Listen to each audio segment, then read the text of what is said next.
In the 18th year of the 14th century, before the Common Era, under the scorching sun of the Nile Delta, a pharaoh issued a decree that would shatter 3,000 years of religious tradition and plunge Egypt into chaos.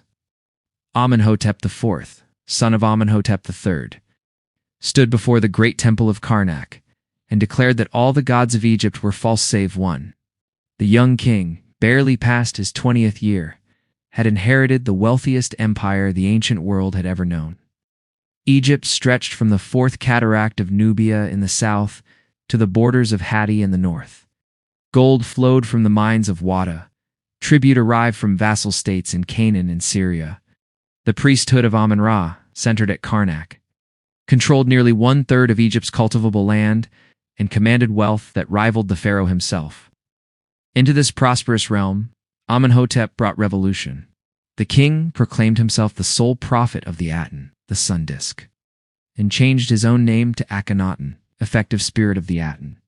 He ordered the closure of temples throughout Egypt. He commanded the erasure of the name Amen from monuments, even from his father's cartouches. Most radical of all, he announced the construction of a new capital city. Built from nothing on virgin desert sand between Memphis and Thebes, a place called Akhenaten, horizon of the Aten. According to Egyptologist Dr. Joann Fletcher, whose research has illuminated the Amarna period, this transformation represented not merely religious reform, but a calculated political coup against the entrenched power of the Amen priesthood. The priests had grown so wealthy, so influential, that they threatened the absolute authority of the crown itself. Akhenaten's monotheism was weapon and shield combined. The construction of Akhenaten consumed the nation's resources. Thousands of workers hauled limestone blocks across the desert. Artisans carved boundaries steely into the cliffs surrounding the new city. 14 massive monuments declaring that Akhenaten would never leave this sacred ground, that he would be buried here, that the city would stand eternal. The king moved his entire court officials, scribes, soldiers, servants, 300 kilometers north to this blank canvas of sand and ambition. Within the new capital, a strange and unsettling art style emerged. Traditional Egyptian art had portrayed pharaohs as idealized, eternally youthful god-kings. Akhenaten commissioned something different. He ordered his sculptors to depict him with an elongated skull, feminine hips, a protruding belly, and spindly limbs. His wife, Nefertiti, appeared in reliefs, performing rituals traditionally reserved for pharaohs. Their 6 daughters were shown with the same cranial deformation as their father. These images disturbed the Mat, the cosmic order and balance that Egyptians believed sustained the universe. While Akhenaten worshipped the sun disk in his pristine capital, the empire began to fracture. Letters arrived from vassal kings in Canaan and Syria, desperate pleas for military assistance against invading forces. The Hittites pressed southward. Local rulers declared independence. The Habiru raiders swept through Egyptian territory. These diplomatic tablets, discovered thousands of years later at Amarna, reveal the frantic messages. Send troops, send gold. Why does the pharaoh abandon his servants? Akhenaten did not respond.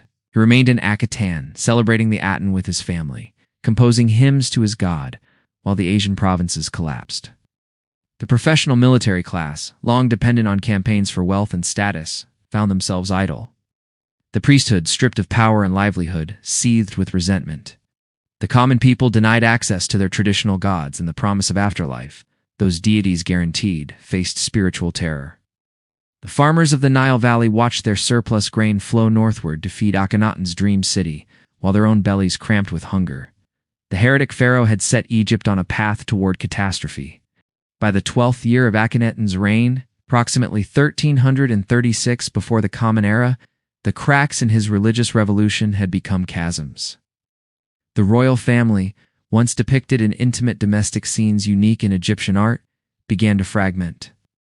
Princess Menkaten, the second daughter, died under mysterious circumstances.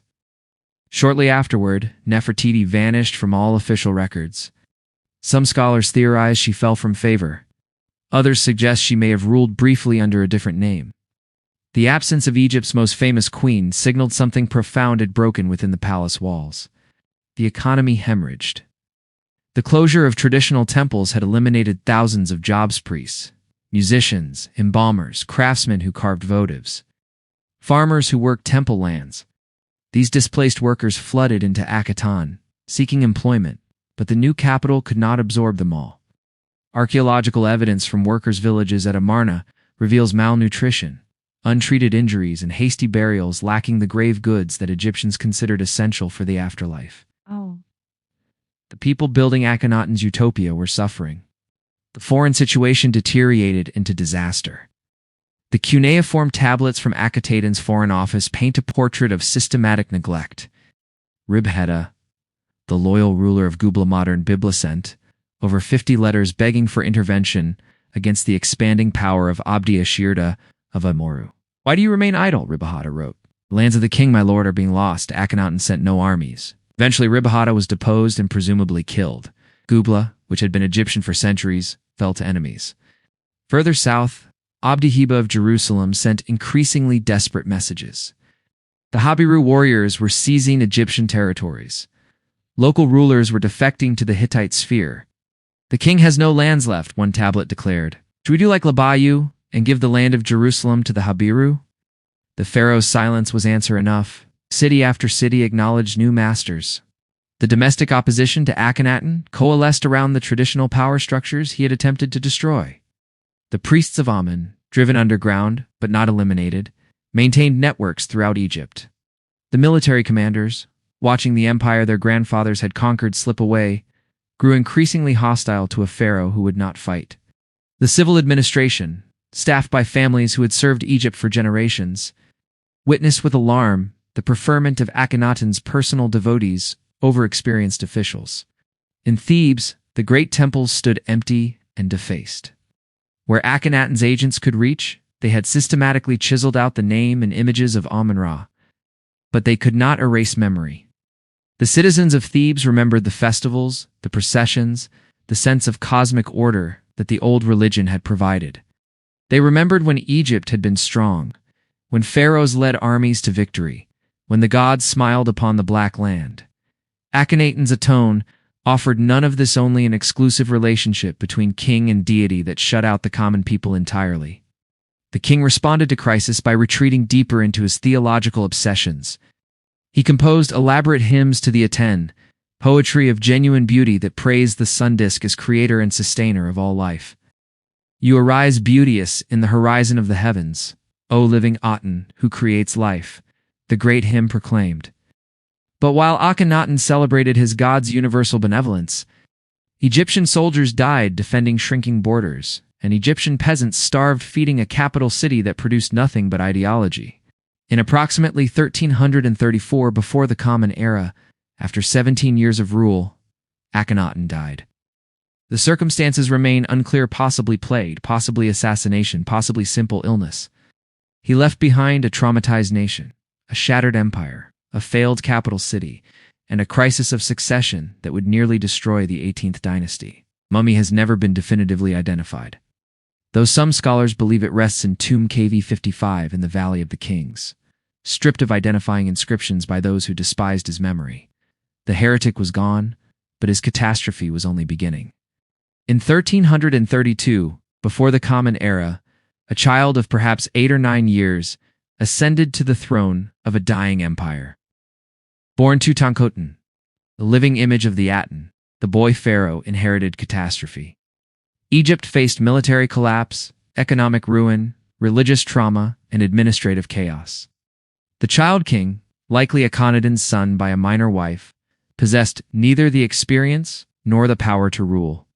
Real authority rested with 2 men, the aged master of Horus and longtime palace official, and Horemheb, the general who commanded what remained of Egypt's military. These advisors faced an impossible situation. The empire's Asian territories had effectively been lost.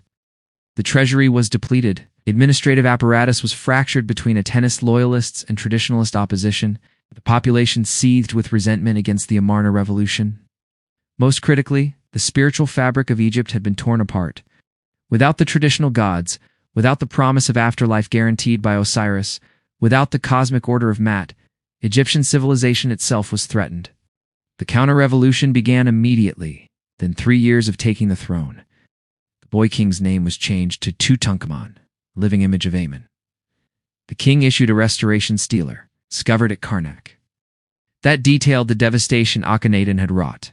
The temples and cities of the gods and goddesses, starting from Elephantine as far as the Delta marshes, were fallen into decay, and their shrines were fallen into ruin, having become terrain overgrown with weeds. Their sanctuaries were like something which had not yet come into being, and their buildings were a footpath. The land was in confusion, and the gods had turned their backs on this land. The stele announced vast expenditures to rebuild temples, reinstate priesthoods, and restore religious festivals. Gold and silver, electrum and lapis lazuli were lavished on the gods Egypt had been forbidden to worship. The court returned to Memphis, the traditional administrative capital. Akhenaten was quietly abandoned. Officials, craftsmen, and workers simply left, taking what they could carry. The dreamed city became a ghost town within a generation. General Horemheb led military campaigns to stabilize what remained of Egypt's Asian holdings. The great conquests of Thutmose III could not be restored. Those days were gonna but. Horemheb secured the border regions and re-established Egyptian authority in Canaan. The military, demoralized and idle during Akhenaten's reign, found renewed purpose. Discipline was restored. The warrior class, essential to Egyptian power, was brought back into the fold. Yet even as Egypt attempted recovery, a systematic campaign of erasure began. Officials started removing Akhenaten's name from monuments. The king lists would eventually omit him entirely, jumping from Amenhotep the Third to Horemheb, as if the Amarna period had never existed. Akhenaten's temples were dismantled, the stone blocks reused as fill in later construction projects. Thousands of decorated talat blocks, the small stones Akhenaten had favored for quick building, ended up hidden inside pylons at Karnak, their heretical images concealed from view. This damnatio memoria extended beyond the heretic himself. Nefertiti's name was erased. Tutankhamun, despite his role in restoration, would be largely forgotten because of his association with the Amarna family. Even I, who ruled briefly after Tutankhamun's early death in approximately 1323 before the Common Era, faced posthumous erasure. The Amarna period became Egypt's shameful secret, a trauma so profound that it had to be suppressed. Tutankhamun died at approximately 18 years of age, possibly from infection following a broken leg, possibly from complications of congenital conditions, possibly from malaria. His tomb, small and hastily prepared, escaped the robbers who plundered the Valley of the Kings precisely because he had been forgotten. When Howard Carter discovered it in 1922 of the Common Era, the world learned of a minor pharaoh who had been buried with unprecedented splendor and whose very existence had been deliberately obscured by his own people. The boy king's mummy bore the weight of Egypt's darkest period. General Horemheb seized the throne in approximately 1319 before the Common Era, establishing himself as pharaoh through military might and political necessity. He had served under the last legitimate kings of the 18th dynasty. He had witnessed the Amarna catastrophe firsthand and was determined that Egypt would never again suffer such upheaval. His reign inaugurated a campaign of historical revisionism unprecedented in Egyptian history, the deliberate erasure of 4 pharaohs from the official record. Horemheb's year counts backdated his reign to the death of Amenhotep the Third, effectively eliminating Akhenaten, Smenkhare, Tutankhamun, and I from chronology. Inscriptions were recarved, replacing their names with Horemheb's or simply leaving blank spaces. At Karnak, workers systematically chiseled out cartouches and figures associated with the Amarna period. The thoroughness was remarkably and chilling.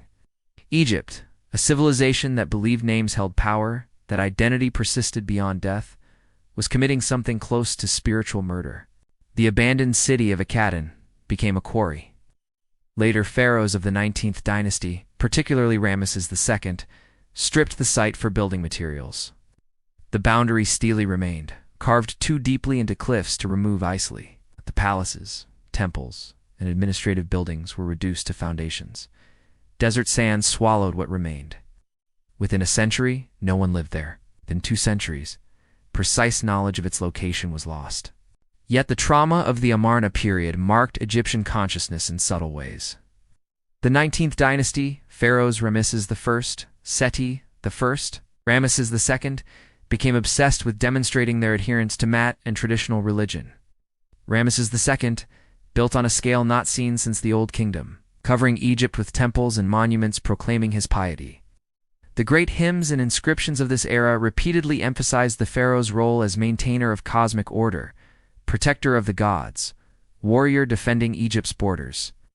These were pointed rebukes to Akhenaten's legacy, the working classes and peasantry, who had suffered most during the Amarna period, clung to the traditional religion with renewed fervor.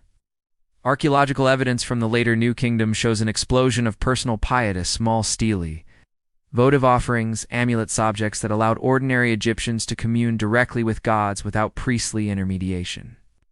The trauma of having their spiritual lives disrupted created a hunger for religious certainty. Osiris worship, which promised eternal life to all who passed judgment, became even more central to Egyptian belief. For the priesthood, particularly the priests of Amen at Karnak, the Amarna period became a cautionary tale about royal overreach and a justification for their own power. By the end of the New Kingdom, the high priests of Amen had accumulated sufficient wealth and authority to challenge pharaohs directly. The priesthood's resurgence was partly compensation for Akhenaten's assault. Eventually, this would contribute to the fracturing of Egypt into competing power centers during the Third Intermediate Period. Modern scholars studying the Amarna period have uncovered the human cost of Akhenaten's revolution. Skeletal remains from workers' villages show signs of chronic malnutrition, spinal damage from heavy labor, and insufficient medical care. The diplomatic correspondence reveals vassal states desperately pleading for help that never came, followed by silence, the silence of conquest and destruction. The art, initially celebrated for its naturalism, reveals upon closer examination a court isolated in delusion while the nation suffered.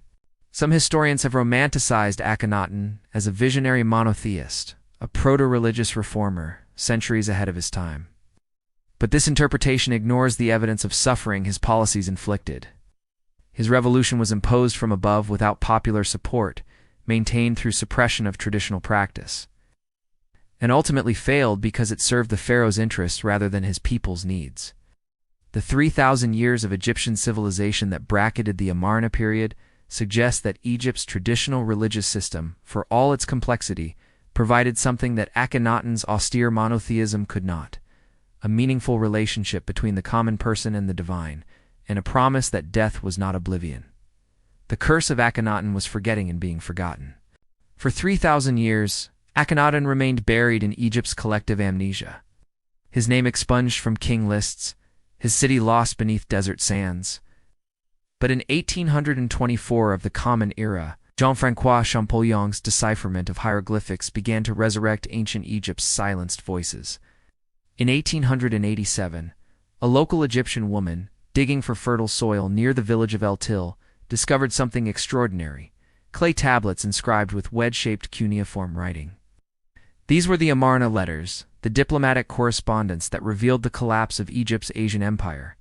The tablets sparked archaeological interest in the site. In 1891, Flinders Petrie, the father of systematic Egyptology, excavated at Amarna and began to reconstruct the city's layout. He discovered the remains of palaces, temples to the Aten, workshops filled with artistic fragments, and houses of nobles and workers. The boundaries steely yielded their inscriptions, revealing Akhenaten's grandiose promises and theological declarations. Slowly, the erased pharaoh began to emerge from obscurity.